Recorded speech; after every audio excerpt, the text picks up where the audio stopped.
Magandang gabi mga kapuso. Ako po ang inyong Kuya Kim na magbibigay sa inyo ng trivia sa likod ng mga trending na balita.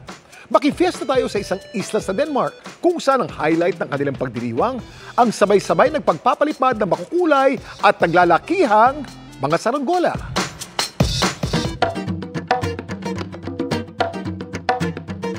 Nabalot ng kulay ang kalangitan ng Fano Island sa Denmark.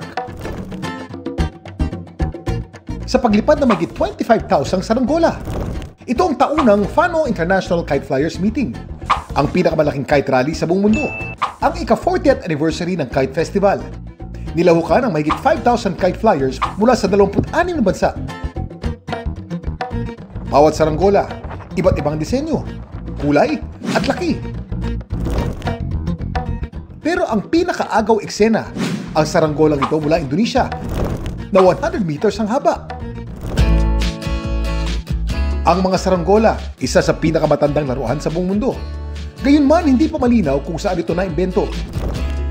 Pero ayon sa mga eksperto, sumikat daw ito sa China 3,000 years na ang nakakaraan. Tinawag nila itong Feng Zheng. Ibig sabihin, wind harp.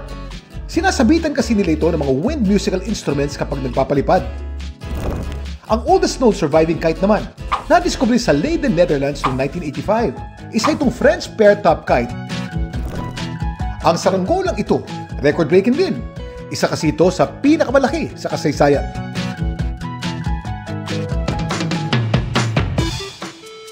Ang may hawak ng Guinness World Record para sa pinakamalaking leaf kite ay hawak ng Yayasan Masyarakat Layang-Layang ng Indonesia.